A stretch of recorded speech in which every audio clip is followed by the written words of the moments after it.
You have cancer. 3 words that change a life forever. We would like to offer another 3 words. Be an overcomer. Welcome to the 1% Podcast, where our conversations with other cancer warriors, survivors, and caregivers allows us to give you that extra boost you need to face your challenge head on, live life from a new perspective, and forge a path that keeps you moving free and clear. Now, welcome your host and cancer survivor, Truett Taylor.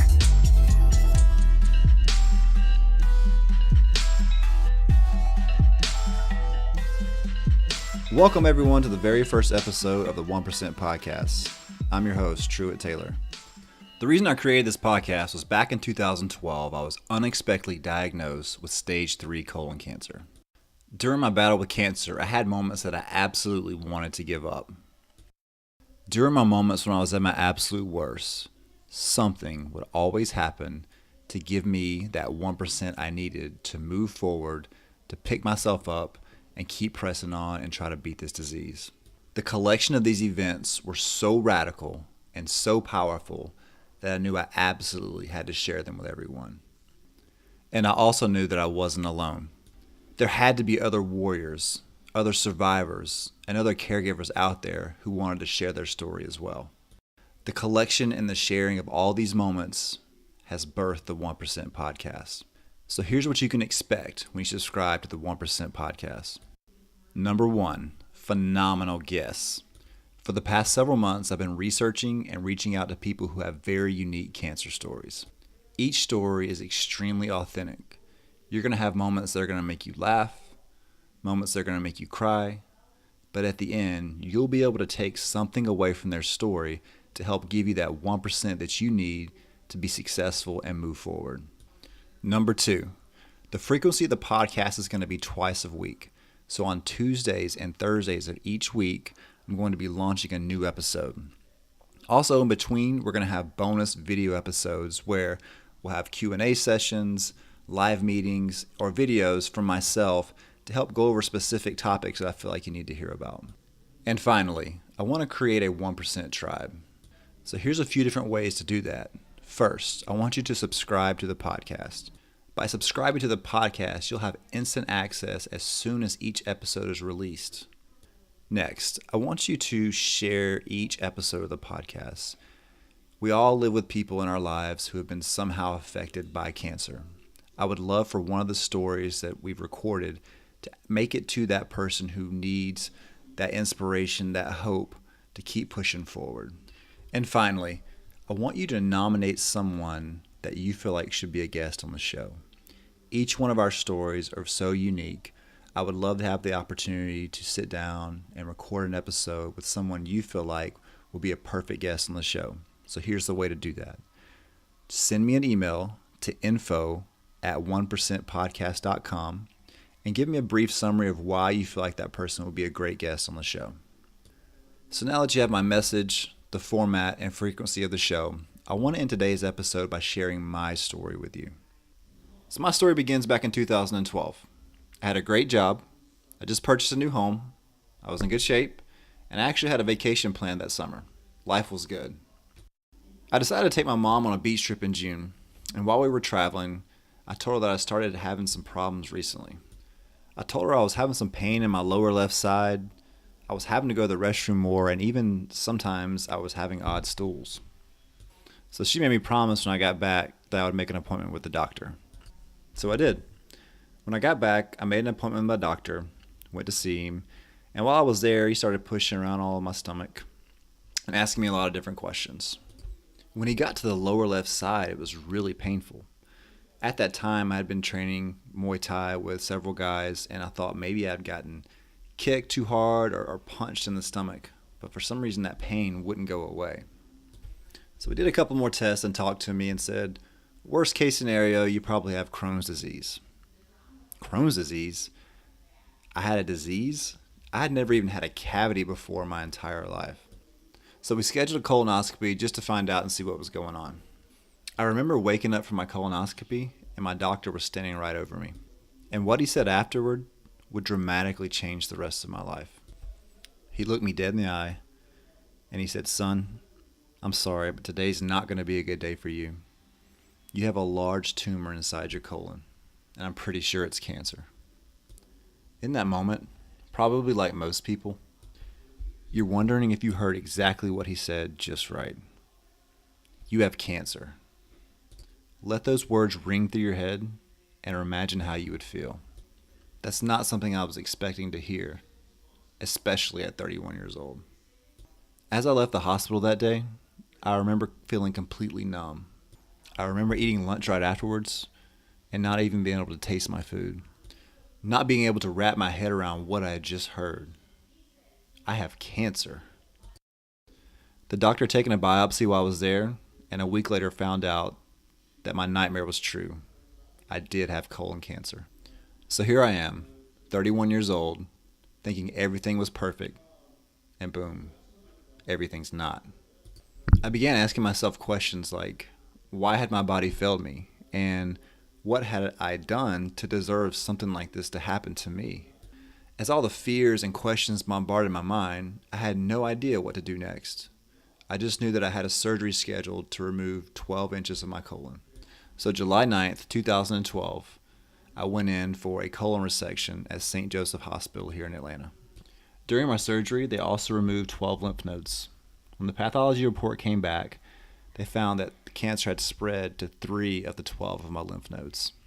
I remember an oncologist coming in the room and telling me about the treatment plan going forward. She said once I healed from the surgery, they would install a port in my chest and I would begin 12 rounds of chemotherapy. As I was on my way to the very first treatment, I just started asking myself why. Why had God allowed this to happen to me? Why did this have to be part of my plan? And what was the purpose of this?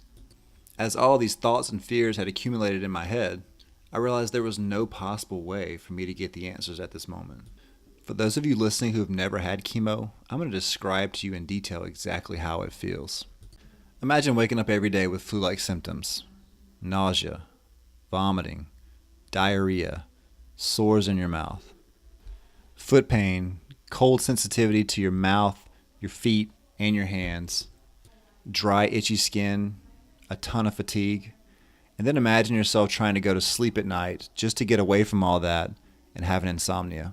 Now imagine all these symptoms getting worse over a period of 6 months. How do you think that made me feel emotionally? To know that you were 31 years old and you become half the man you once were only in a few months. I think back to one of my lowest moments. For some reason, I used to Google mortality rates for 31-year-old males with stage 3 colon cancer. And I would expect to get a different answer every night. But when I couldn't go to sleep at night, that's what I would do. I would Google side effects, how long am I going to live, all those things that instead of actually putting you to sleep, kept me up all night wondering. But when I think back, the thing that always bothered me the most, the thing that really upset me, was thinking about my mother and my father having to bury another child. About 4 years prior, my life was completely turned upside down in several different ways. On March the 1st, 2008, my father got in a terrible motorcycle accident, which left him a quadriplegic. Just 24 days later, my brother committed suicide. And for me, cancer was physically hard because I was the one experiencing all the pain, the symptoms, and the side effects. But the thought of them losing another child was the greatest defeat for me. And I just didn't want them to have to experience that again.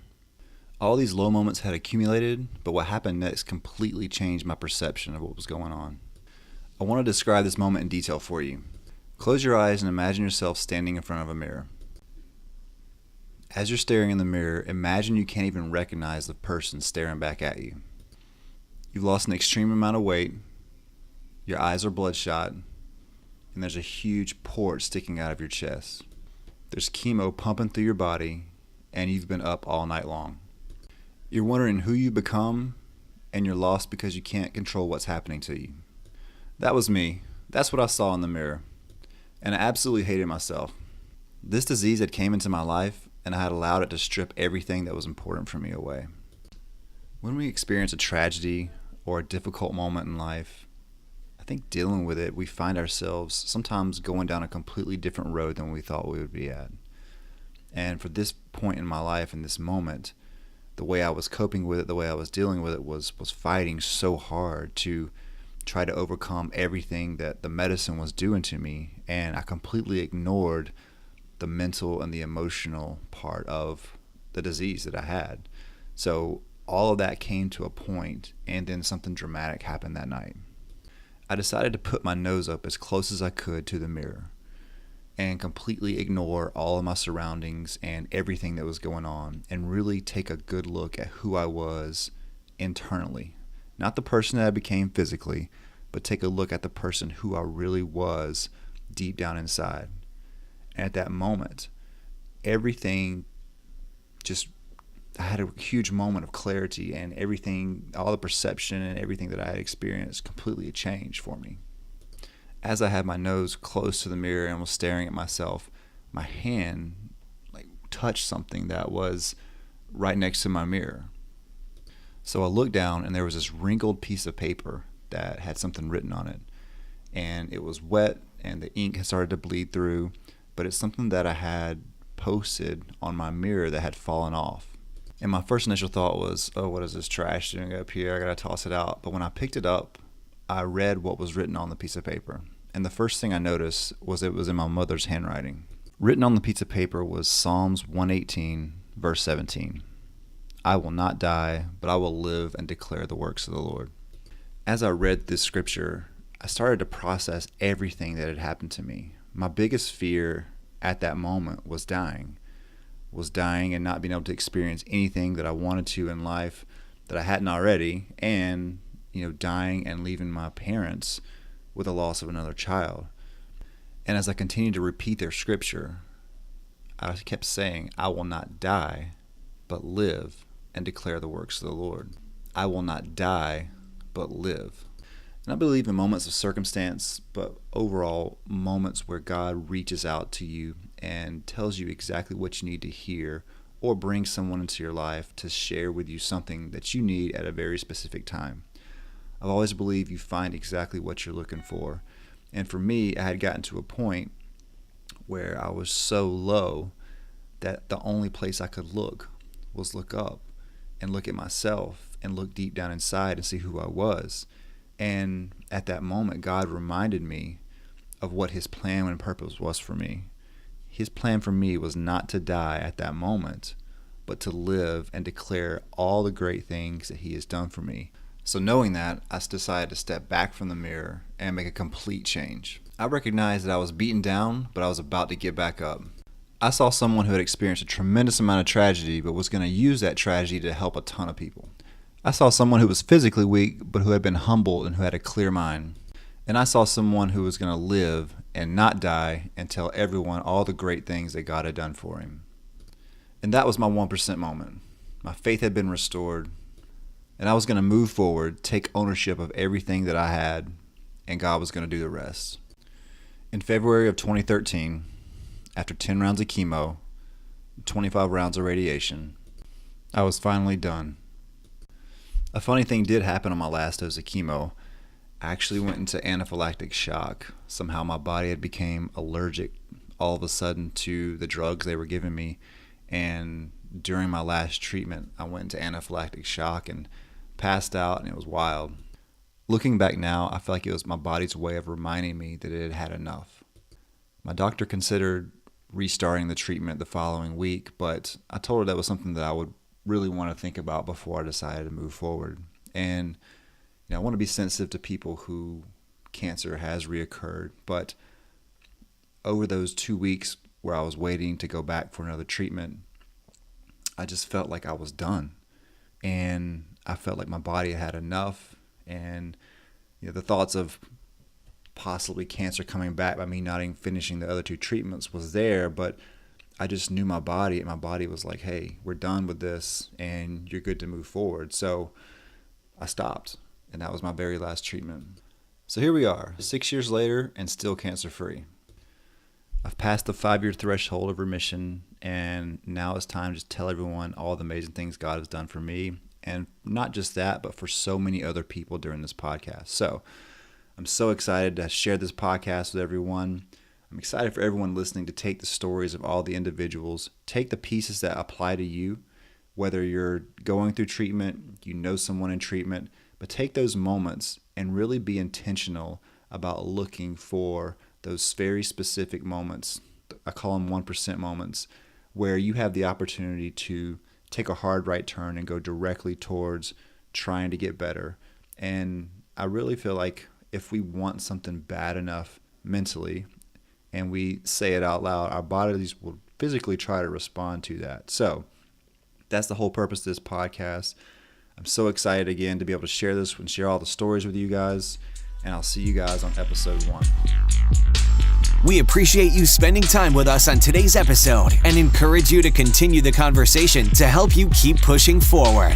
For more resources based on today's episode, as well as ways to recommend a guest and connect to Truett personally, head over to OnePercentPodcast.com. Be sure to join us next time for more stories of inspiration right here with Truett Taylor on the 1% Podcast.